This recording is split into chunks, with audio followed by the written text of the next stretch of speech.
Tengo 132 personas. Y 5 abrimos sin problema, Amelia, y 5 directamente con los que haya. Hoy deberían ser más o menos 200 y algo, pero no sé si van a estar todos. Voy en 134, me parece muy bueno. Bien.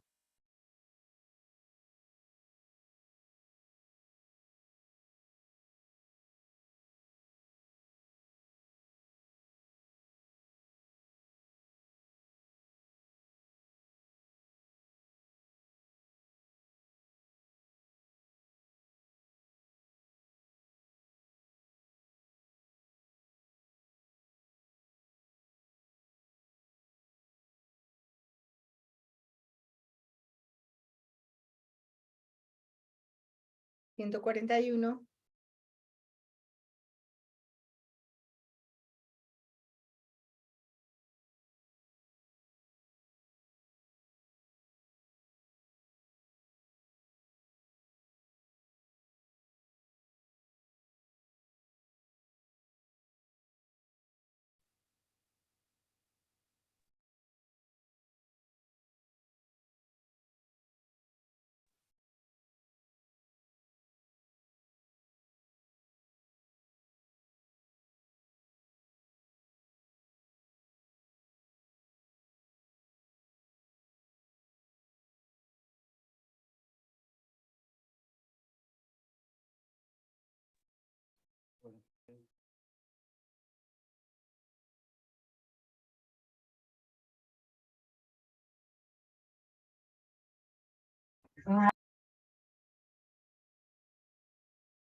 Hola a todos, ¿cómo están? Ya en un segundito iniciamos, ¿sí?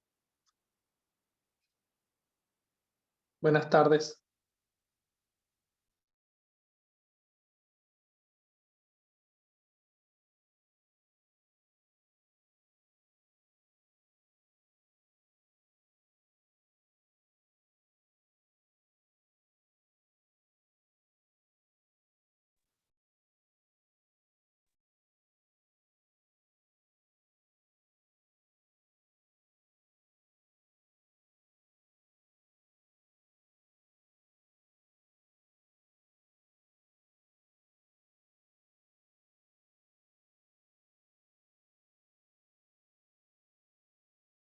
Mira, tenemos a México, a Chile. Buenas tardes para todos.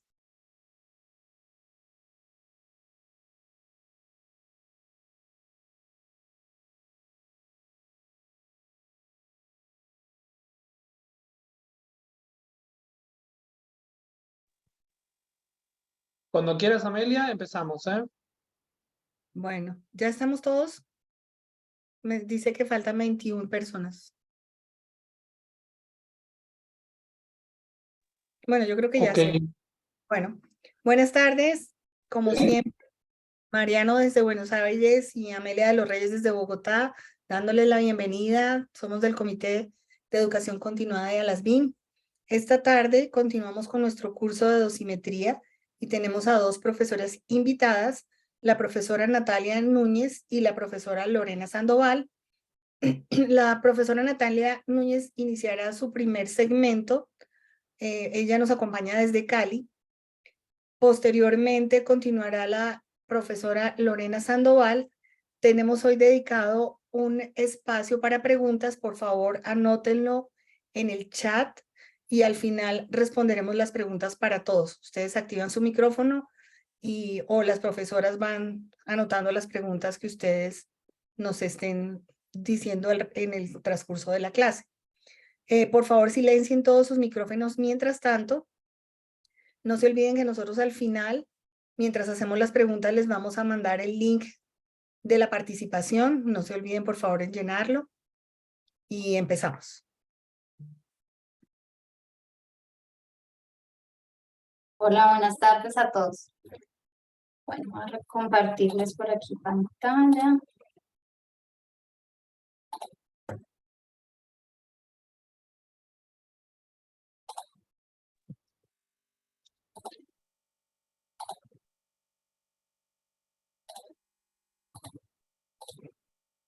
Bien, ¿ya están viendo mi pantalla completa? Sí, señora, se ve bien. Sí, Listo. Perfecto.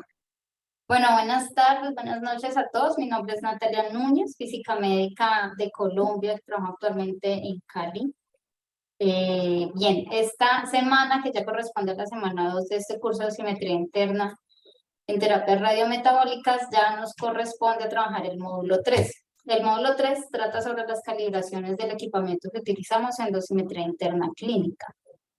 Este módulo se va a dividir, como ya nos dijo la doctora Amelia, en 2 charlas, una donde vamos a trabajar en total 5 equipos de sistemas con que podemos hacer dosimetría interna.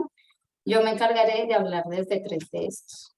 Bien, ¿por qué hacemos calibrar o por qué debemos calibrar el equipamiento en dosimetría interna? Primero porque hace parte del flujo de trabajo de lo que es la dosimetría clínica, de todos los pasos que requerimos para hacer dosimetría clínica, es el primero y es uno de los más importantes porque debe ser consistente con todo el procedimiento clínico que vamos a trabajar. Por lo general, ella va a consistir en que debemos conocer adecuadamente la sensibilidad del sistema o del equipamiento que vamos a utilizar y eso lo vamos a traducir en un factor de calibración que me va a poder permitir pasar en las unidades o medidas, en las unidades de medidas del equipamiento a la unidad de actividad o actividad volumétrica o actividad por área que yo requiera cuantificar. Entonces, ¿qué es calibrar? Pues según los RAE es un proceso de ajustar y ese proceso de ajustar debe ser lo mayor exacto o con la mayor exactitud posible. Las indicaciones que me dan el instrumento respecto a un patrón de medida que estoy, valga la redundancia, pues midiendo. Por tanto, lo que voy a hacer es una comparación cuantitativa entre un valor de patrón, que sé que cómo se comporta, sé cuál es su actividad, cómo es su decaimiento, y el valor que me está dando el instrumento con que lo mido. Por tanto, voy a tener el resultado es un valor directamente relacionado con el valor del estándar que voy a medir. Y ese valor que obtengo a través de mi máquina, pues es una medición imperfecta, que por lo general pues se caracteriza de una incertidumbre en ese valor que estoy obteniendo. El método más confiable que utilizamos pues de calibración es determinar un factor de calibración a través de una medida controlada que depende de la tecnología o el instrumento que estoy utilizando a partir de una actividad bien conocida, bien comportada, de una actividad radioactiva, unas fuentes radioactivas que voy a ir construyendo dependiendo pues del sistema que voy a utilizar o de las imágenes pues que voy a utilizar de. Bien, entonces en este módulo cada equipo que vamos a ir presentando va a dividirse como en 3 grandes objetivos grandes de interés para la charla. Vamos a hablar para cada uno de los detectores lo que se emplea, para qué se emplea en dosimetría interna, lo mínimo con que debe contar este equipamiento para poder ser utilizado en dosimetría interna y el proceso propio del control de calidad para cuantificar. Bien, entonces el contador de pozo, ¿en qué se emplea? Pues lo utilizo para hacer cuantificación de muestras biológicas, es decir, que me va a permitir hacer estimación de dosis en médula ósea o dosis en sangre. Por tanto, lo que voy a utilizar del paciente, voy a tomar diferentes muestras de sangre del paciente, las voy a medir en este tipo de instrumentos y me va a poder ver el comportamiento de la actividad administrada en el paciente en el rango del tiempo en que he tomado las diferentes muestras biológicas. Bien, existen diferentes guías internacionales que me indican de que este equipamiento puede ser utilizado para esos procedimientos Y existen ya investigaciones un poco más recientes donde me hablan de la precisión y la exactitud de este equipamiento para poder hacer dosimetría interna con diferentes tipos de radionúcleos. ¿Cuáles son los mínimos con que debe contar un contador de pozo para poder ser utilizado en dosimetría interna? Bien, entonces, el control de calidad recomendado del equipo, lo mínimo con que debe contar es las recomendaciones del fabricante. Y existen diferentes guías internacionales, nacionales, de grupos de interés que nos indican los controles de calidad que le debo aplicar al instrumento. Las que ven en este momento en su pantalla es una recomendación de un grupo de físicos médicos de la ciudad de Cali, Colombia, que publicó guías el año pasado respecto a todos los instrumentos de medicina nuclear. Por lo generalmente todas las guías nos indican el nombre de la prueba, la frecuencia con que debo utilizarla y ya nos abre en cada especificidad cómo desarrollarla, cómo preparar el equipamiento para las diferentes pruebas que proponen como guías de recomendaciones. Pero vuelvo les insisto, lo mínimo que debe contar el equipo es la recomendación del fabricante de los controles de calidad que se deben de ejecutar en él. El contador de pozo, ¿cómo debemos hacer el proceso de calibración para cuantificarlo?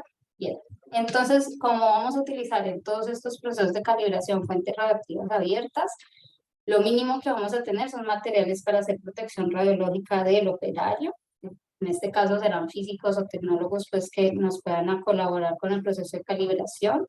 Deberán tener dosimetría personal, pinzas, guantes, bandas antifluidas, mangas largas, papel absorbente en caso de que tengamos contaminaciones radioactivas.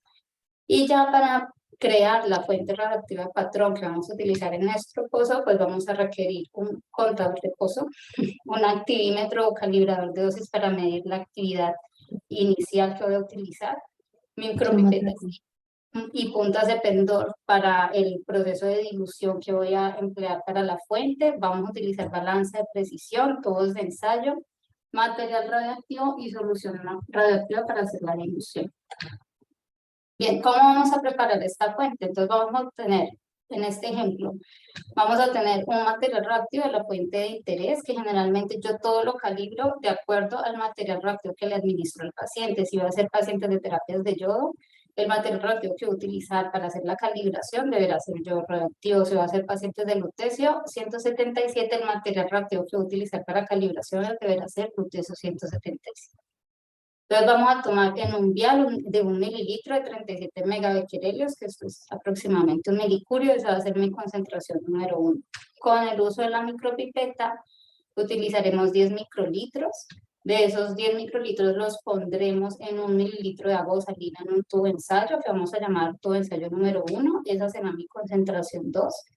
Y de este tubo de ensayo número 1 voy a obtener 10 microlitros, o saco 10 mililitros con micropipeta con otro tubo, con otra punta de pendor, y lo pongo sobre 1 mililitro de agua salina del tubo de ensayo número 2. Esa será mi concentración 3. Ya para este punto, ese tubo de ensayo tendrá 1.01 mililitros de 3,7 kilobecquerel del material radioactivo que esté utilizando. Cada disolución que empleo pues va a generar que la concentración al final vaya a ser mucho menor. Y esa la voy a llamar actividad a sub B. Recordemos que para los contadores de pozos son equipos sumamente sensibles, como nos indicaba la profesora Gloria en la charla del viernes. Y por tanto, para evitar el tiempo muerto del detector, pues deberán utilizar actividades muy bajitas. Por tanto, estas actividades del orden del microcurio no se miden con buena precisión en los activímetros o el calibrador de dosis. Por eso debemos utilizar los elementos o hacer proceso de dilución de esa fuente radioactiva. Bien, y el uso de las micropipetas está pues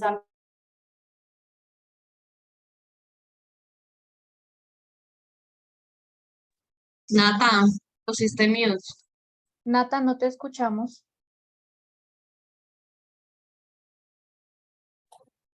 Creo que ya, ¿ahora sí? Sí, ahora sí. Qué pena con todos ustedes. Bueno, en esta preparación, dejo de pasarme. Ya. Bien, en este proceso de dilución, Vamos a tener algunos errores como cuando se pueden quedar pequeñas gotas de material radioactivo en la micropipeta o puede saltar material radioactivo a lo largo del tubo de ensayo, invalidando el proceso de calibración de la fuente. Por tanto, vamos a tener que hacer unas correcciones de masas. Estas correcciones de masas, entonces para eso vamos a utilizar nuevamente pues la pesa pues con unas incertidumbres bien significativas. En este orden más o menos vamos a utilizar que sea capaz de medir del orden de 10 a la menos 3 gramos. Vamos a medir nuestro tubo de ensayo vacío y esa será nuestra primera masa. Vamos a medir nuestro tubo de ensayo con la alícuota de nuestro interés de la concentración 3. Y la resta de estas dos masas pues nos dará la masa total de ese volumen de actividad de nuestro interés. Esta masa la multiplicaremos por esa actividad sub B que tenía inicialmente y esta será nuestra actividad de referencia, es decir, va a ser la actividad que vamos a utilizar para hacer la calibración del equipamiento. Bien, vamos a adquirir ya, una vez que tengamos nuestra fuente armada, la vamos a poder medir en el contador de Pozo, una vez que la hemos retirado las cuentas del fondo radioactivo, y la vamos a poner a medir en aproximadamente 2 minutos o obtener unas 10.000 cuentas para tener buena incertidumbre de la medida. Finalmente, entonces, nuestro factor de calibración, es decir, el que nos va a permitir pasar de cuentas a unidad de actividad, pues va a ser el número de cuentas registradas multiplicado por el factor de tiempo muerto que generalmente me lo entrega el fabricante. En caso de no tenerla, este factor debo de obtenerlo a través de las recomendaciones del fabricante, dividido por el tiempo de medición empleado en segundos que me tomó la toma de esa muestra de esa actividad, por la actividad de referencia que fue la que utilizamos de la alícuota ajustada o corregida por el tiempo que me demoré entre armar todas estas fuentes hasta el momento en que estoy midiendo la actividad en el pozo. Siempre debemos verificar, como les decía inicialmente, en este tipo de máquinas que estoy utilizando el intervalo energético del contador en la ventana energética de contador de acuerdo al isótopo que estoy utilizando para la calibración y al isótopo que le he administrado al paciente, que me interesa hacer la estimación de dosis en el paciente. Bien, para los que vamos a hacer o que vamos a continuar con el curso especializado que nos reuniremos el viernes, desde hoy van a empezar a tener un taller para trabajar durante toda la semana. En ese ejemplo que vamos a realizar, vamos a utilizar un espectro de lutecio 177, vamos a ajustar unas gaussianas en los picos de interés y vamos a poder calcular a partir de esos ajustes la eficiencia o ese factor de calibración de esa muestra de lutecio respecto a esa máquina que utilizamos para medir. Para ese ejercicio en casa vamos a usar un código de Google Collaborator que al final del curso pues va a estar como toda la explicación del taller y también pues el taller está bastante claro de cómo ejecutarlo para analizarlo el viernes. Bien, el siguiente equipo entonces es el captador de tiroides. ¿En qué se emplea en dosimetría interna? Este tipo de equipamiento se utiliza pues para hacer estimación de dosis en tiroides, sobre todo para el hipertiroidismo, pero también podemos hacer estimación de dosis en médula ósea en sangre, dependiendo de la calibración que le hagamos. Y a través de lo que hacemos es mediciones directas en la región de la tiroides o medición del cuerpo entero, dependiendo de si lo logramos calibrar para ese otro tipo también de estimaciones de cuantificación. Existen también pues diferentes guías internacionales y una sinfín de investigaciones del uso apropiado de este equipamiento y cómo calibrarlo para poder hacer esas estimaciones de dosis en tiroides pues, de pacientes. Los mínimos con que debe contar este tipo de equipamiento. Nuevamente, las recomendaciones, lo mínimo, las recomendaciones del fabricante. Y existen diferentes guías nacionales e internacionales que nos indican los controles de calidad que debo de aplicar a los pozos o los captadores de tiroides. La que ven en pantalla son las recomendaciones de la guía de controles de calidad de la instrumentación de chilena. Nos indican las frecuencias, la prueba y la tolerancia, y en algunas guías son mucho más específicas indicando cómo ejecutar esas pruebas dependiendo del equipamiento que tengamos. Nuevamente lo mínimo con que recomendar todo el equipamiento antes de poder ser utilizado en dosimetría es una correcta control de calidad de la instrumentación. El proceso de calibración para la cuantificación con los captadores de tiroides. Bien, entonces vamos a utilizar todo lo que se requiere de protección radiológica porque vamos a utilizar fuentes radioactivas abiertas.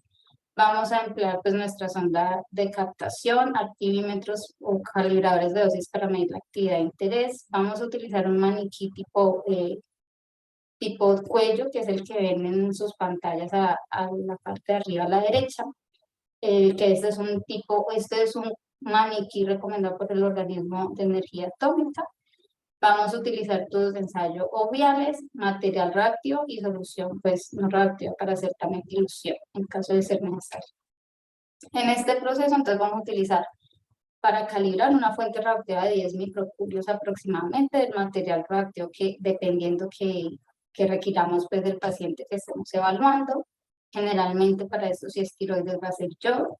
La actividad como tal también que vamos a emplear ya debe ser muy similar a las actividades que administro en el paciente para poder calibrar la máquina. Y vamos a tener que hacer correcciones volumétricas dependiendo del volumen de la tiroides. Entonces, por lo general, la tiroides para una mujer es del orden de los 10 gramos, para un hombre es del orden de los 20 gramos, por tanto, usar un volumen de fuente radioactiva de 20 mililitros es un tamaño adecuado. Y en caso de que vamos a hacer mediciones en pediátricos, pues estos volúmenes deberán ser similares a lo que pues, nos reporta la literatura según edad y sexo, el tamaño de la tiroides de los pediátricos. Vamos a medir esta actividad en el activímetro y esa será nuestra actividad de referencia. Y obtendremos, bueno, nuestra actividad de referencia será el promedio de aproximadamente unos 10 valores de esta muestra, de esta misma medida del vial, corregida por el fondo radioactivo pues, que tengamos en el área. El montaje experimental de este es como lo ven en la pantalla. Deberemos garantizar que también aparece en las guías que se están escribiendo y que va a aparecer como material de apoyo para ustedes posteriores a cada curso. La distancia que debe garantizar superior a los 25 centímetros entre la superficie del maniquí y el detector, pues me permitirá hacer las correcciones o disminuir las correcciones de estimación debido a la profundidad de la glándula tiroidea. Bien, algunas de las recomendaciones que nos dan es para poder obtener este factor de corrección de acuerdo a la profundidad de la fuente tiroidea, es mover la fuente dentro del maniquí a diferentes distancias. Entonces, una de las recomendaciones o de las ecuaciones que recomiendan para hacer esta corrección, como la ven en pantalla, es donde A y B son parámetros pues, de ajuste de acuerdo al montaje experimental y de su M es respecto a la profundidad aparente que hay de la fuente de medir. Bien. Vamos a obtener, una vez que ya pues, tenemos nuestro material radioactivo y nuestro montaje experimental armado, tomamos unas 10 medidas con el captador de tiroides de acuerdo a cómo nos indica el software de cómo adquirir la medición y las corregimos pues también por fondo radioactivo. El factor de calibración, es decir, donde vamos a poder ya con este factor pasar de cuentas por segundo a unidades de actividad, va a ser el valor de las cuentas corregidas por el fondo, el promedio de las 10 cuentas corregidas por el fondo, por el factor de corrección de profundidad de la fuente radioactiva sobre la actividad de referencia. Esta actividad de referencia también debe hacerse o corregirse de acuerdo al decaimiento radioactivo en el momento en que estoy midiendo en el captador. Entonces, similar al pozo, una cosa es lo que yo mido en el activímetro, luego todo lo que me demoro haciendo el montaje experimental y el momento en que le doy play a empezar a tomar las cuentas. En ese momento, pues la actividad tenía un decaimiento. Estas correcciones deben de también tenerse en cuenta cuando estimo pues estos factores. Muy bien. Bien, y en cuanto a sondas de cuerpo completo, que pueden ser tipos de detectores tipo Geigers o detectores también tipo de estado sólido como centelladores, en que se emplean en dosimetría. Entonces podemos hacer medición de cuerpo entero con ellos para estimar la dosis del cuerpo entero. Y existen también diferentes guías internacionales que nos indican cómo emplearlos. Similar a lo anterior y similar como es también en radioterapia, la importancia aquí de conocer el equipamiento, la instrumentación que yo empleo para hacer dosimetría interna. Debo de saber identificar la sensibilidad de la máquina, la geometría que es capaz de medir, las correcciones de geometría que debe tener, los tiempos muertos que debe tener la máquina, las capacidades de medir actividades máximas y mínimas. Es decir, para yo poder hacer cuantificación, debo de conocer la máquina que estoy empleando. Para este equipamiento, los mínimos con que deben contar, también existen sin fin de recomendaciones internacionales. Las que ven en pantalla son las recomendaciones internacionales de los ingleses, donde nos indican, dependiendo de para qué voy a usar un instrumento, es decir, se va a hacer, si lo va a medir para tasas de fotones, para tasas de betas, para tasas de neutrones, etcétera, para contaminaciones, me indican los mínimos con que debo tener para aceptación de la máquina y los procedimientos o las pruebas periódicas que debo ejecutar en él. Pues también para poder identificar que el equipamiento está trabajando correctamente en estándares de medida. Y el proceso de calibración para cuantificación con este tipo de detectores de cuerpo entero. Entonces vamos a utilizar, también como utilizamos fuentes radiactivas abiertas, todo lo que requiere de protección radiológica, y estas sondas, antes de poderlas utilizar, pues debo de conocerlas bien. Verificar si tienen la respuesta lineal en los intervalos de actividad o tasas de exposición que utilizo, pues dependiendo del paciente que tenemos pues atendidos. Podemos utilizar un maniquí con unas actividades conocidas, y estos maniquí los utilizo para conocer o identificar esas respuestas de la máquina, actividades máximas y mínimas que tengan en el maniquí. Y generalmente esta calibración ya la puedo hacer propia para el paciente. Es decir, voy a poder garantizar siempre una geometría de medición exactamente reproducible, que eso lo suelo hacer a partir de un maniquí, del maniquí que mostraba en pantalla anteriormente. Y con un paciente ya a los 2 metros de distancia ubicado en él, estas distancias pues, largas entre el paciente y detector o grandes entre el paciente y detector se hacen para poder corregir esas pequeñas interferencias que hay de variaciones entre la distancia y las biodistribuciones del paciente. Y lo que vamos a hacer es, vamos a tomar unas mediciones de tasa de conteo del paciente de vista anterior, corregida por el fondo, unas tasas de conteo de vistas posteriores del paciente, corregidas por el fondo, dividida la actividad administrada al paciente antes de la primera micción. Por eso, de las recomendaciones para este equipamiento, pues a pesar de que puedo utilizar maniquís estándar, estos maniquís me permiten, o el MIR 16, entre sus recomendaciones es que me permite identificar dispersiones que hayan en la habitación, posibles contaminaciones, conocer bien el fondo de respuesta de la máquina antes de pasar a utilizar con el paciente. Bien, y una vez obtenemos pues ya nuestro factor de calibración, cada vez que pues tengamos las medidas a lo largo del tiempo que va a estar el paciente en algunos lugares hospitalizados y en algunos pues dependiendo del país va a hacerse las mediciones, se logrará obtener la curva de respuesta o cómo es ese comportamiento de la actividad dentro del paciente. En este también, para el ejercicio pues del viernes, o para los que nos vemos el viernes, vamos a hacer también un ejercicio con un paciente, con datos de un paciente de 131, donde a través de una hoja de cálculo vamos a poder obtener ese factor de calibración del paciente. Entonces vamos a tener los datos de fondo, toda una información que debemos agregarle a la hoja de cálculo, y a través de las mediciones de fondo, mediciones de actividad anterior y mediciones de tasas de exposición anterior del paciente y tasas de exposición posterior del paciente, logramos obtener nuestro factor de calibración. Bien, y pues recuerden, para los que siguen más adelante, pues ejecutar los talleres, determinar esos factores de calibración que se proponen, y nos podemos ver el viernes para aclarar también más dudas e inquietudes. Las dejo con mi colega.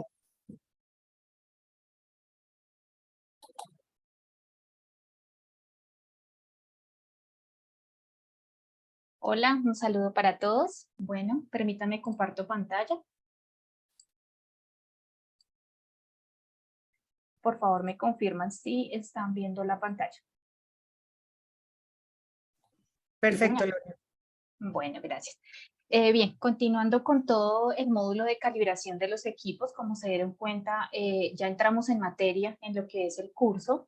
Estábamos explicando la parte de las técnicas no imagenológicas y ahora me voy a enfocar en lo que son las técnicas imagenológicas con lo que es las imágenes planares y lo que es enfocado a la dosimetría 2D y la parte de la tomografía enfocado a dosimetría 3D. De nuevo, resaltar este flujo de trabajo para la dosimetría clínica, en donde pues nosotros tenemos cada una de las etapas para poder hacer el desarrollo y recordarles y recomendarles que cada una de estas etapas es esencial en el flujo de trabajo. Como cada una de estas es esencial, por lo tanto tiene una incertidumbre asociada, las cuales pues nos van a impactar en la exactitud y precisión de este resultado dosimétrico. Se ha encontrado en estudios que estas incertidumbres para encontrar la dosis absorbida relativa pueden ir dentro de un gran rango que va desde el 14 al 102%. Esto sin considerar la incertidumbre propia de la calibración de las imágenes. Entonces nosotros en este módulo 3 nos vamos a enfocar en la primera etapa, que es toda la calibración para las adquisiciones. Sabemos que pues la cuantificación de actividad mediante imágenes, sea la parte de adquisiciones planares, tomográficas o híbridas, que es el SPECT-CT, la cuantificación de la actividad pues es una labor importante dentro de las aplicaciones de medicina nuclear. Y a su vez, esta cuantificación depende de la reproducibilidad de las técnicas que vayamos a realizar y la precisión en la adquisición de la información para estos procesos. Por lo tanto, nosotros recomendamos como material de apoyo esta publicación del Organismo Internacional de Energía Atómica, en el que se enfoca en determinar los valores numéricos, sean relativos o absolutos, para la captación de la biodistribución de los radionucleidos en pacientes. Entonces, ¿qué tenemos? En el diagnóstico por imágenes en medicina nuclear, normalmente pues necesitamos una cuantificación relativa. Y la cuantificación absoluta en el SPEC es un requisito indispensable para poder determinar la dosimetría interna con estos radionucleidos. ¿Qué necesitamos para eso? Pues conocer esa sensibilidad, esa calibración en la sensibilidad o el factor de calibración que vamos a llamar para poder convertir esos valores de cuentas, píxeles en imágenes planares, el voxel reconstruido en el SPEC y poder encontrar esa actividad o concentración de actividad. Lo que más nos recomiendan o el método más confiable es determinar este factor de calibración de manera experimental. ¿Cómo lo vamos a hacer? Con una cantidad conocida de actividad o concentración de actividad del isótopo de interés. Es decir, si vamos a desarrollar dosimetría de yodo 131, tendremos que calibrar para yodo 131. Si vamos a realizar dosimetría para lutecio 177, tendremos que calibrar con fuente de lutecio 177. Vamos a empezar con las imágenes planares y sus usos en la dosimetría interna. Pues en este caso las imágenes planares, ¿en qué consisten? Pues son adquisiciones de imágenes planas opuestas, generalmente es antero-posterior y postero-anterior, en donde se crean pues imágenes en 2 dimensiones, en donde se detectan los fotones emitidos perpendiculares al paciente y son determinados por el colimador con el que esté equipado nuestro equipo o nuestra gama cámara. En este caso, en la imagen de la derecha, vemos un rastreo del cuerpo completo de un paciente que se le administró yodo 131 y la imagen fue adquirida a las 24 horas. Vemos la adquisición AP y PA. Estas imágenes planares para el uso de la dosimetría interna se pueden usar para la estimación de la actividad retenida en cuerpo completo. También nos recomiendan usarla para determinación de actividad retenida en regiones de interés. Sin embargo, esta última técnica, como lo vemos ahí descrito, tiene una variabilidad en mayores porcentajes comparado con la cuantificación que podemos hacer en dosimetría 3D, es decir, con imágenes tomográficas. De las recomendaciones y las referencias bibliográficas que tenemos, pues voy a presentar aquí el MIR 16. Este es un folleto que nos recomienda para hacer el desarrollo en dosimetría planar. En este informe pues se describen las técnicas para la adquisición y análisis de biodistribución de los radiofármacos para poder determinar esa dosis absorbida. Este se presenta en 3 fases. Tenemos la recopilación de datos, análisis de datos y procesamiento, al igual que el documento de energía internacional de energía atómica que les mostré anteriormente. Este nos indica estos factores físicos que nos pueden alterar la degradación de la imagen, la calidad de la imagen y por lo tanto obtener información errónea. ¿Cuáles son esos factores físicos? Debemos tener en cuenta la resolución de la energía, debemos tener presente la resolución espacial, la atenuación, la dispersión y el tiempo muerto. También tenemos varias publicaciones. Aquí quiero mostrar una que es para obtener un método en que se cuantifica en gama cámara planar y determinar la actividad del yodo 131 con su incertidumbre asociada usando regiones definidas de la imagen de captación. En este estudio utilizan diferentes tipos de adquisición con diferentes tipos de reconstrucción de las imágenes, en donde quieren determinar la calibración de la imagen y el factor de atenuación basado en esos parámetros de adquisición. ¿Cuál es la conclusión? Pues ellos concluyen que el mejor procedimiento a seguir se basa en adquisiciones con doble ventana de energía. Por lo tanto, sí tenemos que tener presentes esos parámetros físicos al momento de poder desarrollar la dosimetría interna. Vamos a ver cómo debemos preparar nuestros equipos. Entonces, antes de iniciar con la determinación del factor de calibración, queremos recordarles que pues primero necesitamos garantizar que todos esos factores que puedan alterar la degradación de la imagen se encuentren dentro de los valores de referencia recomendados. Por lo que nosotros en nuestras instituciones deberíamos tener implementado un buen programa de garantía de la calidad asociado a los equipos en los que cuenta nuestra institución y estén relacionados con los procedimientos de la dosimetría interna. Estos procedimientos pues los debemos adaptar a los instructivos o procedimientos institucionales y pues tenemos varios documentos que ya se encuentran publicados como el de la APM, el del Organismo Internacional de Energía Atómica, tenemos las recomendaciones de NEMA y también tenemos protocolos y guías en español. En estos momentos puedo mostrar la del protocolo chileno y la del protocolo español. Aquí para tener presente, pues en la imagen de la izquierda tenemos acá dos equipos, dos gamacámaras de marca diferente, de doble cabezal, en donde podemos obtener esas adquisiciones planares y mostramos las pruebas que se recomiendan desde el protocolo español.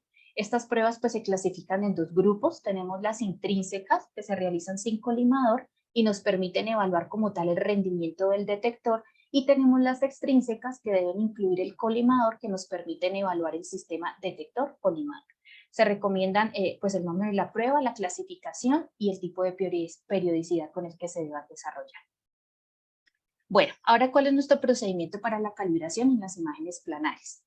Entonces, primero que todo, pues debemos utilizar una fuente de actividad conocida. Esa fuente debe ser medida en un calibrador de dosis o en un activímetro. Y aquí lo planteamos en dos montajes diferentes. El montaje 1 es con una fuente puntual de actividad conocida, como les dije, y el montaje 2 con una fuente volumétrica. La recomendación entre el rango de actividad para poder hacer este tipo de calibración está entre los 37 y 185 megabecquerelios. En este caso, utilizamos, como ustedes ven en la imagen de la derecha, una botellita para poder montar el montaje 2, que es con la fuente volumétrica, con un volumen significativo y poder hacer la adquisición deseada. ¿Qué vamos a hacer? Configuramos el equipo y el protocolo de adquisición como si fuéramos a usar el protocolo de un rastreo realizado al paciente. Debemos tener presente el colimador que se use, el tamaño de matriz, el centro y ventana de la energía, la velocidad de la camilla, todos los parámetros de adquisición. Vamos a ubicar la fuente radiactiva como si se fuese a adquirir a un paciente, es decir, en el centro, nuestra botellita es el paciente, y vamos a adquirir el rastreo con las imágenes para obtener imágenes AP y PA. Recordemos que el protocolo de adquisición es uno de los parámetros o el paso más importante, ya que estas técnicas se ven influenciadas por varios parámetros, que ya los tengo ahí escritos en el segundo recuadro, y me pueden afectar la calidad de la información. Por lo tanto, me pueden disminuir la precisión en la cuantificación de la actividad. Es necesario para esto tener estos procedimientos estandarizados para que cada vez que vayamos a hacer la dosimetría interna no vayamos a tener tantos errores del setting. ¿Listo? El tiempo que nos puede tardar esto, más o menos entre el llenado del fantoma y la adquisición de las imágenes, en promedio puede tardar de 15 a 20 minutos. Es un tiempo que se debe tener en cuenta, ya que es tiempo bajo el equipo y pues eso es tiempo valioso. Recomendaciones en el llenado de la botella o al hacer la fuente puntual, pues siempre se recomienda hacerlo en frío, es decir, sin material radiactivo, familiarizarnos con ese procedimiento y luego sí hacerlo con el material radiactivo para evitar posible exposición indeseada o contaminación que se pueda provocar al momento de hacer el llenado del maniquí. Entonces acá en la tablita de la parte de abajo muestro uno de los protocolos de adquisición recomendados por las guías mencionadas anteriormente. Vemos aquí que esas adquisiciones estáticas, por ejemplo, para el yodo 131, se utiliza un colimador de alta energía, se tiene un tiempo de 60 segundos y una matriz de 128 por 128. En el caso del lutecio 177, utilizamos un colimador de mediana energía, un tiempo de 60 segundos y una matriz de 128 por 128. Aquí observamos en la imagen de superior izquierda la adquisición planar de la botellita, por decirlo así, en nuestro montaje de fuente volumétrica, y la fuente puntual que se ve en la imagen también de la izquierda al lado derecho. Bueno, para poder determinar ese factor de calibración, nosotros lo que tenemos que hacer es delinear una región de interés que lo vamos a llamar un ROI, como es el que usted, perdón, aquí pongo el puntero, como es el que ustedes ven aquí en rojito. Esa región de interés la podemos hacer con cualquier software de procesamiento de imágenes. En este caso vamos a utilizar ImageJ, que es uno de los software que vamos a usar en el desarrollo de los talleres. Este ROI que tenemos que hacer debe tener un margen que debe tener en cuenta el desbordamiento inducido por la resolución, tanto en la imagen anterior como posterior. Y en el caso de la fuentecita puntual también vamos a trazar un ROI y le vamos a hacer un ROI al fondo. ¿Listo? Para poder encontrar ese factor de calibración, pues vamos a aplicar esta ecuación en donde tenemos la suma de los recuentos del ROI, que es esta raíz cuadrada, la cual vamos a llamar la media geométrica de la tasa de conteos netos, que se compone por la tasa de conteos netos en vista anterior y la tasa de conteos netos en vista posterior. Esto lo vamos a dividir por la actividad de la fuente conocida multiplicado por el tiempo de adquisición. ¿Qué quiere decir este tiempo de adquisición o este intervalo de tiempo? Es el tiempo en que un píxel en particular está en el field of view de nuestro equipo en la imagen del paciente.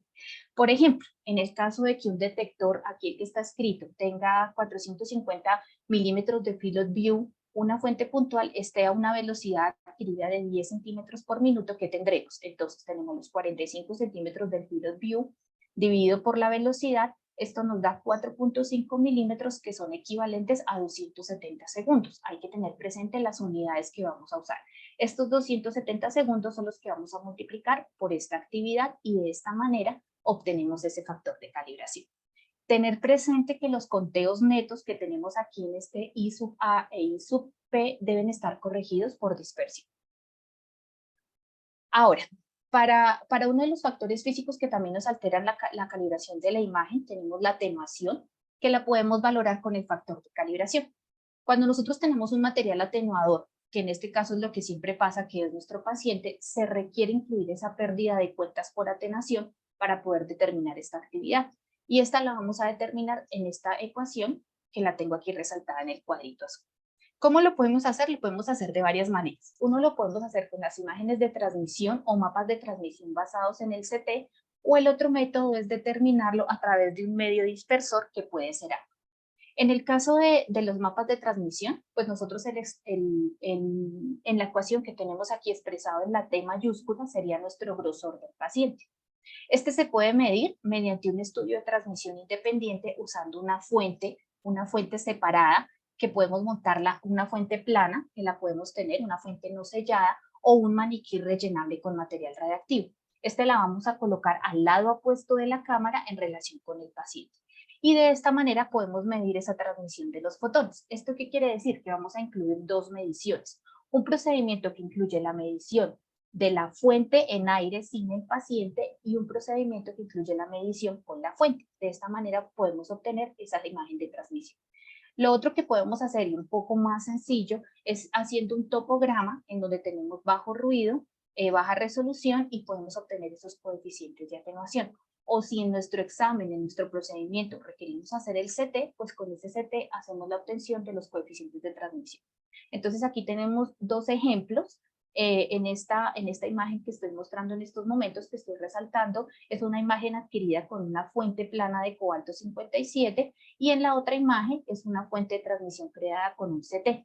Vemos la diferencia entre las dos, tener presente que son pacientes diferentes, pero pues vemos con la imagen es un poco más ruidosa. También por temas de protección radiológica, pues se recomienda, si se puede, hacer con el CT, ya que con la fuente implica más exposición a la radiación. Otro de los métodos que podemos obtener con el coeficiente de atenuación es mediante agua. Aquí lo que queremos hacer es adquirir una imagen estática usando un grosor conocido, como lo vemos en este esquema, de un material atenuador en ambos lados de la fuente, manteniendo una fuente lo más puntual posible en el medio de este medio dispersor, valga la redundancia. Y vamos a tomar varias adquisiciones, tanto anterior como posterior.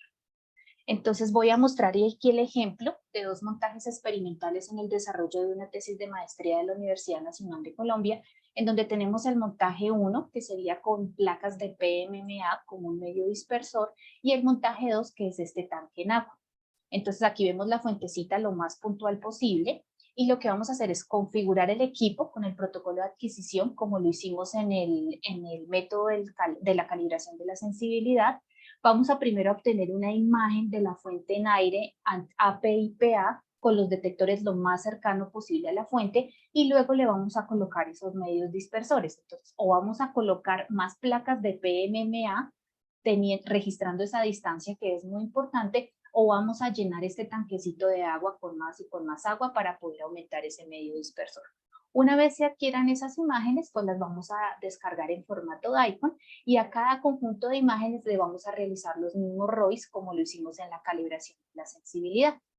Con estos resultados nosotros vamos a calcular la media geométrica. Recuerden que es la raíz cuadrada de los conteos netos anterior y los conteos netos posterior, y los podemos graficar versus el espesor. En este caso tengo el resultado, dos gráficas que me muestran el montaje 1 y el montaje 2. Este es para las placas de PMMA y este es para el tanque con agua.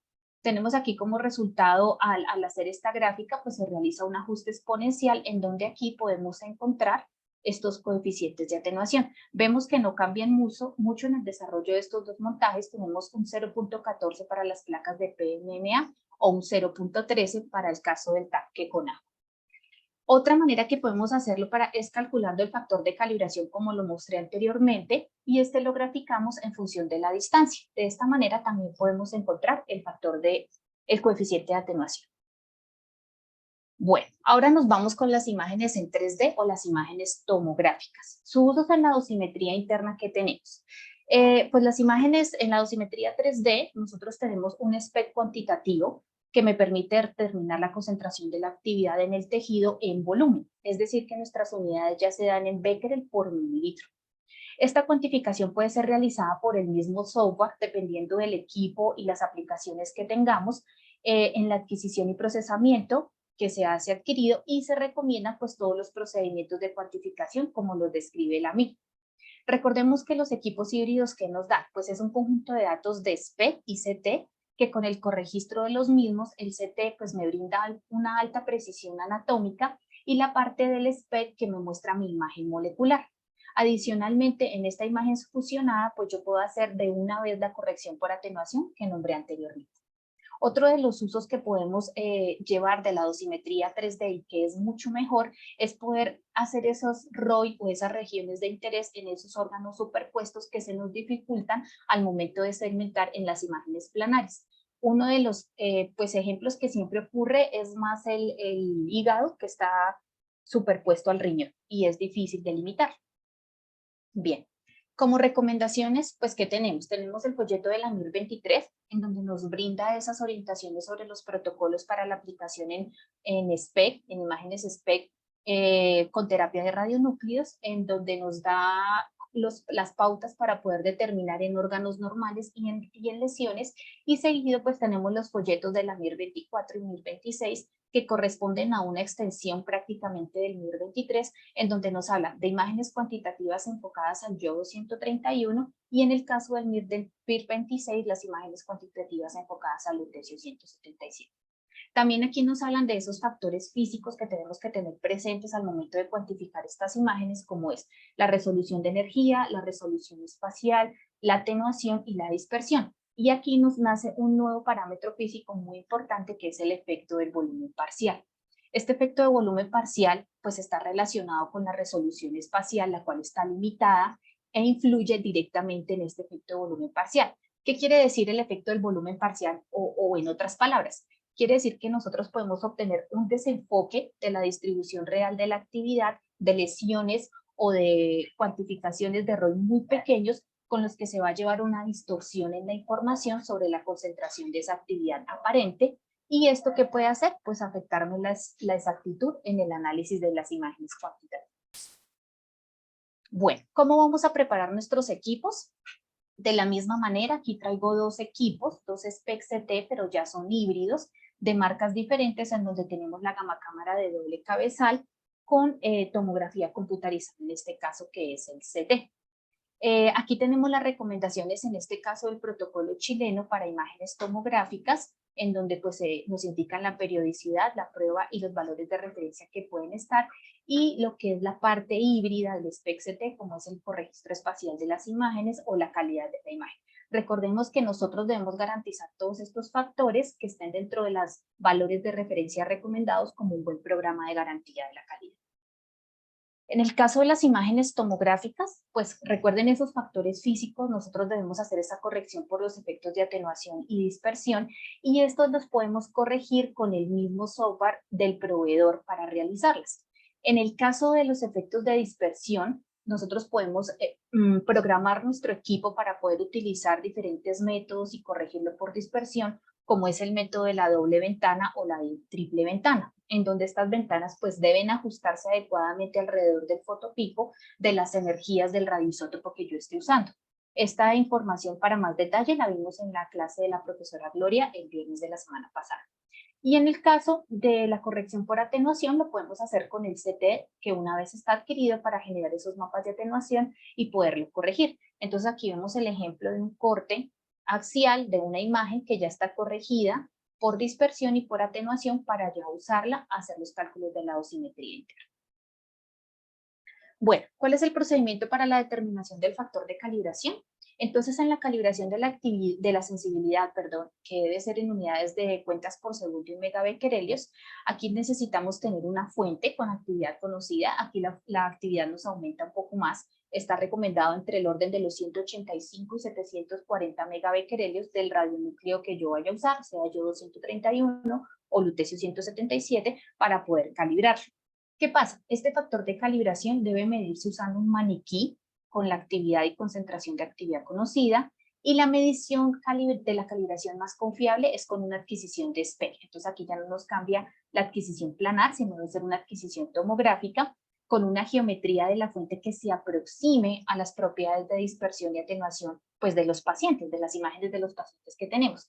Para esto pues se recomiendan maniquís o simuladores físicos pues que ya tenemos estandarizados. Por ejemplo, tenemos los que estamos viendo aquí en estas imágenes, en donde estos maniquís pues tienen esas propiedades de poder hacer la atenuación y dispersión general que simulan a los pacientes. Entonces puede ser un maniquí llenado con actividad uniforme y estos insertos o esferas calientes para poder así compensar esos efectos de la imperfección que se debe tener. Recomendaciones de protección radiológica, a siempre hacerlo en frío, hacer el ensayo con la actividad con el agua, el volumen que necesitamos, los elementos que necesitamos, agujas, jeringas, qué tipo de jeringa necesitamos, papel absorbente, tener todos los elementos de protección para contaminación que se requieren, porque aquí creo que es uno de los pasos más tediosos y es poder llenar el maniquí correctamente. En esto, en medio de la experiencia, se puede durar uno hasta 2 horas, como media hora llenando estos insertos, y pues no necesitamos exponernos tanto a radiación, ¿listo? Entonces, recomendación, siempre hacerlo al frío para luego pues ya hacerlo con el material radiactivo. ¿Qué vamos a hacer? Pues adquirir un conjunto de proyecciones SPEC utilizando el mismo protocolo, incluidos los ajustes de la ventana de energía, el tiempo de adquisición, el colimador que vayamos a tener en el equipo que vamos a adquirir la imagen. Vamos a utilizar esos datos que se van a reconstruir utilizando el mismo algoritmo que tenemos en nuestro procedimiento clínico para hacer este tipo puede ser de los rastreos, y vamos a obtener esas imágenes a las cuales les vamos a hacer una segmentación, que en este caso ya no se habla la región de interés, sino el volumen de interés. Como lo mostré en la diapositiva anterior, en la calibración de sensibilidad para las imágenes planares debe tener un margen para tener en cuenta el desbordamiento inducido por la resolución. Aquí el tiempo para hacer esta determinación del factor de calibración es un poco mayor. Este puede tardar entre los 60 a 90 minutos teniendo la práctica adecuada en el llenado del fantoma. Quiero resaltar aquí que al utilizar uno de estos fantomas podemos evaluar el efecto de volumen parcial, que ya voy a hablar más adelante. Bueno, aquí entonces tenemos como ejemplo en la imagen superior de la izquierda la imagen adquirida en donde vamos a segmentar un volumen de interés. En este caso vamos a utilizar el software Slicer, que es el software que vamos a utilizar en el desarrollo del taller. Y para poder calcular ese factor de calibración, vamos a utilizar los recuentos de ese volumen de interés y lo vamos a dividir por el tiempo de adquisición y la actividad conocida. Entonces tenemos las cuentas netas del volumen de interés y dividido por la actividad conocida por el intervalo del tiempo de adquisición. Por ejemplo, en el Lutecio 177, si tenemos 40 segundos por 36 proyecciones con los 2 detectores, el tiempo de adquisición va a ser los 40 segundos por las 36 proyecciones dividido en 2 porque son los 2 detectores. Eso quiere decir que mi tiempo son de 720 segundos, que son los que vamos a multiplicar por la actividad conocida. Aquí traigo un estudio realizado por Emilio Mesena y colaboradores, en donde en este trabajo se describe un conjunto de datos de imágenes de SPECT-CT con Lutecio 177, que son el banco de imágenes que vamos a utilizar para el desarrollo de nuestro taller, el cual están reconstruidas por iteración OSEM de un maniquí cilindro homogéneo en el cual utilizan el JSON. En este conjunto de datos se adquirieron para investigar la variación entre el factor de calibración, en donde se hicieron diferentes reconstrucciones, es decir, se tiene un conjunto de datos que compone imágenes reconstruidas utilizando 5 diferentes subconjuntos, como ustedes los ven aquí graficados, 5 subconjuntos, 10, 15, 20 y 30, que no ven acá, y 16 números diferentes de iteraciones. Entonces lo que hicieron acá fue graficar ese factor de calibración en el número de iteraciones y querían evaluar qué tanto nos cambia ese factor de calibración. A simple vista se ve que ese factor de calibración pues tiene una tendencia más o menos entre los 5.65, que es lo que se estaba evaluando acá. ¿Listo? Y finalmente, para el tema del efecto de volumen parcial, pues si bien no es posible realizar una corrección en el efecto del volumen parcial, nosotros proponemos este método para determinar el volumen mínimo cuantificable de esta imagen de SPECT-CT. Entonces, ¿qué tenemos acá? Tenemos el mismo maniquí que les mostré anteriormente, pero ya vamos a hacer evaluación sobre los insertos que hemos llenado con concentraciones de actividad. Muestro aquí el desarrollo también de la tesis de maestría de la Universidad Nacional, en donde se utilizaron insertos con concentraciones de actividad para el yodo 131 de 181.3 kilobecquerel por mililitro, y en el caso del lutecio 177 utilizaron una concentración de actividad de 43.1 kilobecquerel por mililitro. ¿Qué hicimos? Pues se llenó el fantoma, se hicieron los insertos con la actividad conocida y un fondo de actividad uniforme también conocido. Se realiza la misma adquisición como si se hiciera con la determinación de la sensibilidad.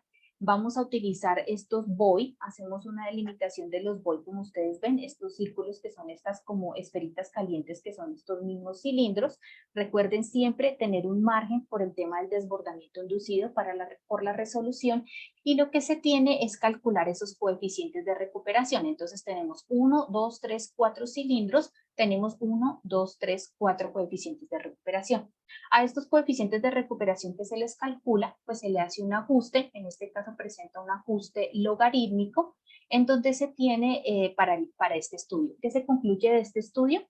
Que se recomienda que las estructuras con pérdidas mayores al 20% en la sensibilidad no deben ser consideradas en los cálculos de dosimétricos, y que el valor de actividad, recuerden, pues se corrige multiplicando por este factor de recuperación, conociendo la dimensión o el tamaño de estos objetos. Entonces, esto era lo que les traía para el día de hoy, tener en cuenta estos parámetros físicos que nos influyen en la calidad de la imagen. ¿Qué podemos hacer en el alcance de este desarrollo o estas guías que se hicieron con el grupo de docentes de este curso para poder determinar esos factores de calibración? ¿Qué vamos a hacer en los talleres? Vamos a determinar el factor de calibración para imágenes planares y el factor de calibración para imágenes tomográficas. Bueno, muchas gracias.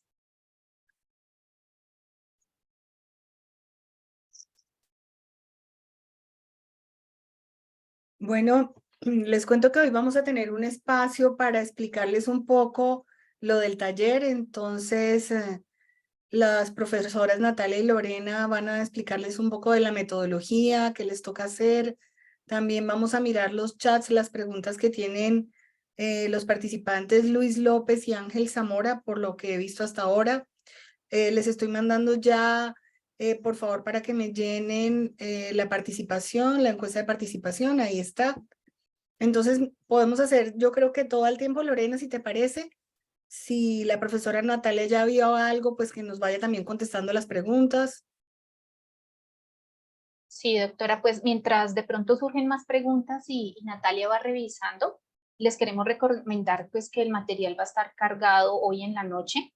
El ideal del desarrollo de esta semana, como es el enfoque en el tipo de cómo podemos determinar esos factores de calibración, lo dividimos en 2 talleres. El primer taller está enfocado en las imágenes, en las técnicas no imagenológicas, y el segundo taller está enfocado en las técnicas imagenológicas. Les recomendamos que lo revisen desde hoy para los que van a hacer el curso avanzado. Revisen el paso a paso, está compuesto por pues, una guía que intentamos hacer lo más clara posible, tiene unos videos de apoyo. Se van a usar los software ImagJ, se va a usar el Slicer, vamos a usar un código de programación como comentó Natalia para poder hacer el ajuste de los espectros que vamos a obtener y como les digo, el objetivo es poder y saber determinar esos factores de calibración. Revísenlo desde hoy. Si tienen alguna pregunta, Mariano me comentaba que en la clase, en el Classroom que se tiene, hay un tablón en el aula que lo pueden hacer. Por favor, siempre abran una pregunta en el tablón si tienen una nueva pregunta porque se puede generar comentario sobre comentario y de pronto se puede ignorar la pregunta. La idea es que se haga, al hacer la pregunta, abran el tablón para que todos vean la duda que se tiene y de pronto si tienen la misma duda se pueda resolver al mismo tiempo. No sé, Natalia, si me faltó algo para complementar. No, señora, creo que está. Está claro, ¿cierto? Natalia, mira, hay preguntas, están hablando de si siempre tenemos que hacer decaimiento para cuando hacemos mediciones con lutecio. Sí, bueno, entonces respecto a esa pregunta de que en caso de que utilicemos lutecio 177, que tiene vida media de 6 días, si se deben de hacer correcciones por decaimiento, la recomendación es que sí, porque como cuando arrancó Lorena indicando que podemos tener incertidumbres de entre 14 y 120, 102%, entonces siempre son valores que pueden variar muchísimo entre dependiendo de quién hace la dosimetría también, es operador dependiente, equipo dependiente y hasta actividad de material radioactivo dependiente. Entonces, siempre que podamos aplicarle todas las correcciones posibles a todos los elementos que estamos utilizando para la calibración, emplearlo. Desde tiempos de decaimiento, tiempos de adquisición, repetibilidad de las muestras, etcétera. Luis Eduardo, puedes participar si quieres.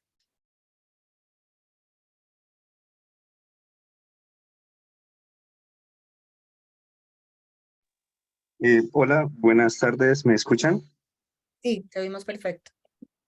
Bueno, muchísimas gracias a las dos exponentes, muy claras las exposiciones, muy interesantes. Yo tengo una duda para la última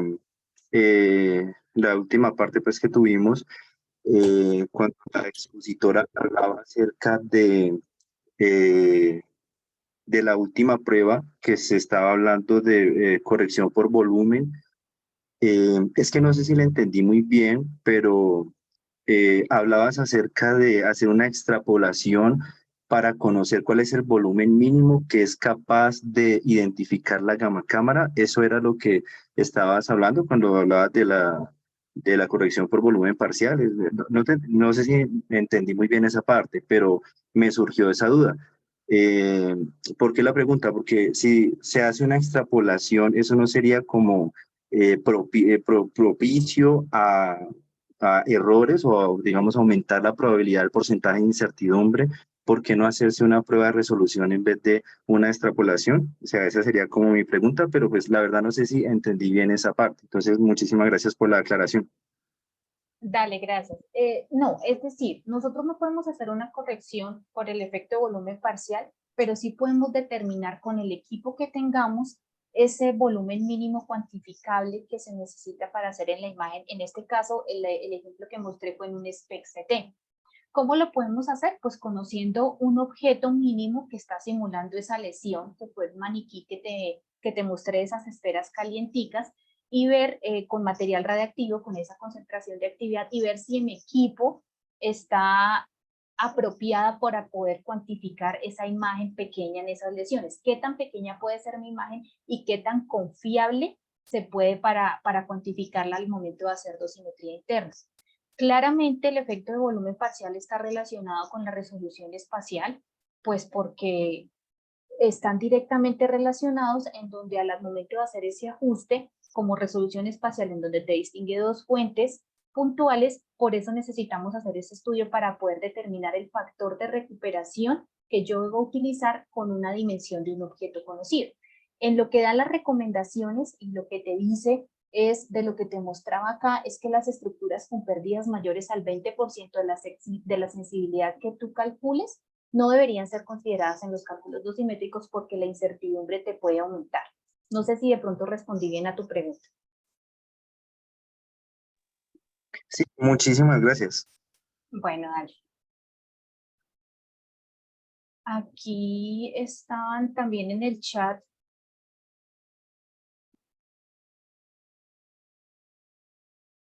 Natalia, mira, esta pregunta creo que va para ti. Si se cuenta con un fantoma de cuello, ¿podría utilizar una actividad conocida dentro manteniendo la distancia fuente-detector?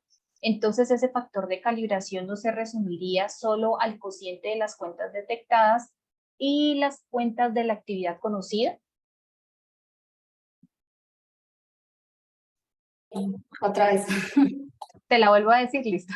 Si se cuenta con un fantasma de cuello, lo dicen así, podría utilizar una actividad conocida dentro, manteniendo la distancia fuente-detector. Entonces el factor de calibración no se resumiría solo al cociente de las cuentas detectadas y las cuentas de la actividad conocida. Él corrige que es fantoma, maniquí, es claro, el maniquí de cuello. Ok. En principio sí, o sea, digamos que la definición de sensibilidad de una máquina es eso, la unidad de cuentas que él detecta respecto a una actividad patrón que yo tengo. Pero estas actividades patrones que yo utilizo con fuente radioactiva abierta tienen incertidumbres tan solo por la incertidumbre de la medición en el activímetro. Tienen incertidumbre por procesos de tiempo en que me demoro en montarla. Tengo incertidumbre en los procesos de distancia entre el detector y la fuente, profundidades entre la fuente y la superficie del maniquí. Todas esas correcciones y el equipo como tal tiene también incertidumbres en las respuestas de tiempos muertos. Entonces, digamos que todas esas correcciones debería uno incluirlas en el proceso de medición de calibración de la máquina.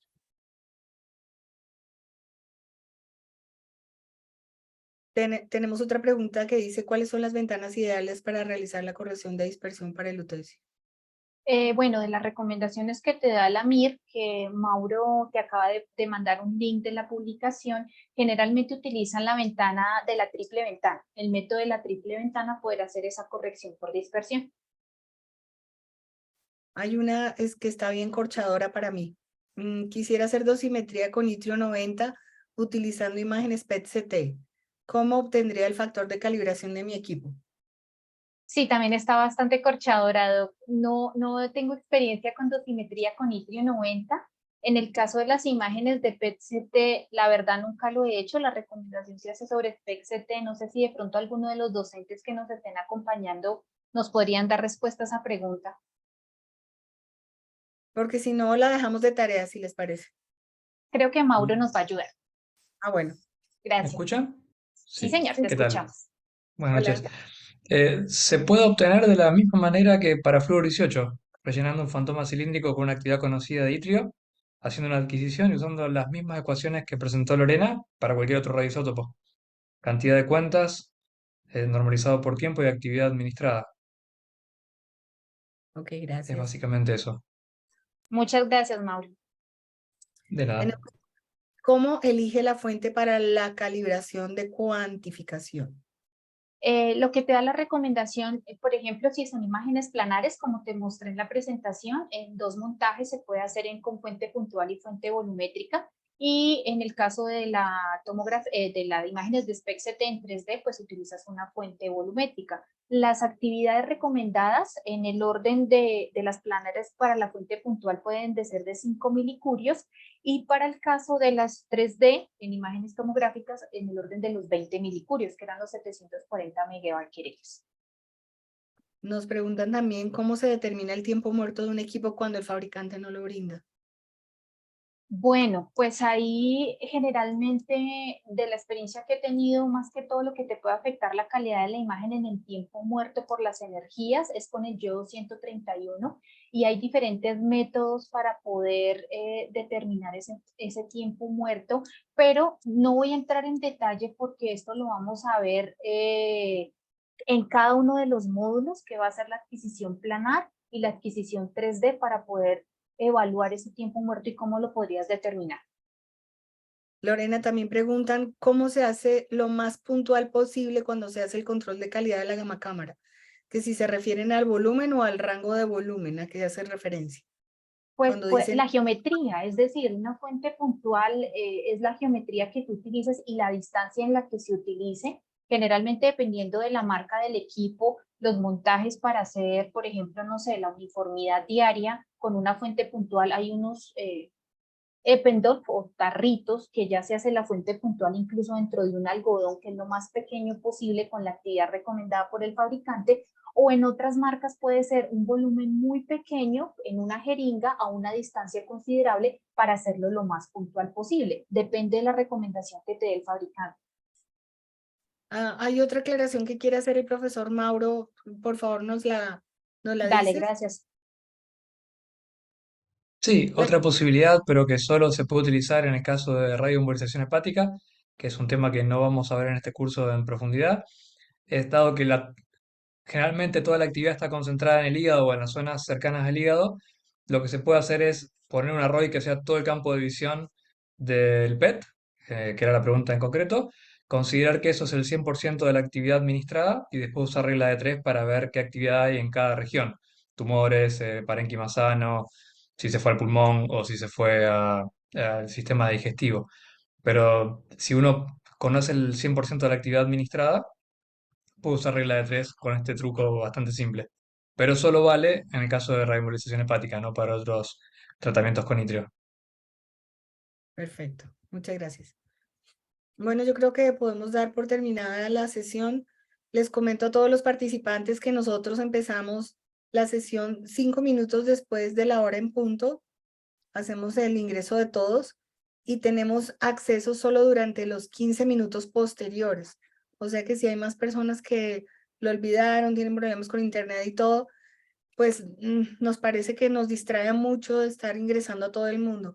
Entonces les tenemos esa indicación para que por favor sean puntuales. Yo tengo gente que media hora antes de empezar el curso ya está conectada.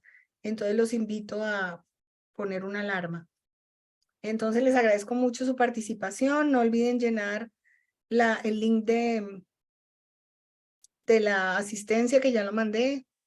Dice, no me aparece la lista para marcar asistencia. Voy a volverla a mandar.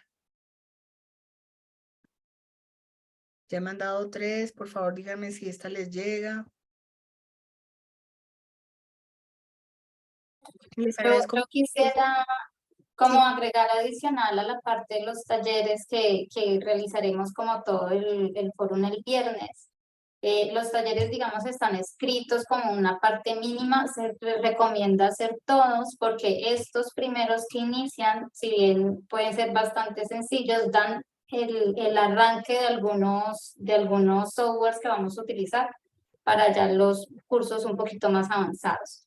Y ya los cursos más avanzados, los módulos 5 o 6, ya no van a explicar cómo hacer o ejecutar el desarrollo de los softwares, cómo instalarlos, se van a dar en este primer instante de talleres. Y ya en los otros módulos se considera que ya se están manejando los softwares para el propósito que se van a utilizar. Entonces sí recomendamos hacer el esfuerzo de ejecutarlos. Tienen videos de cómo ejecutar el software, pueden en la plataforma escribir las dudas eh, que les servirá para más adelante, para el resto del curso. No, tú nos hablabas de un Google cooperativo, ¿es que se llama? El Google. Sí, Google Collaborate. También en YouTube hay formas también para aprender a usarlo si tienen alguna dificultad. Entonces yo creo que está todo muy claro. Les agradezco mucho. Ya entonces hoy entramos en tema. Nos vemos entonces el próximo viernes a las 7 horas Argentina, 5 de la tarde para Colombia. Les agradezco mucho a todos. No se olviden llenar participación y nos vemos el próximo viernes. Muchas gracias a todos y estamos muy pendientes entonces en el desarrollo de los talleres y nos vemos el viernes.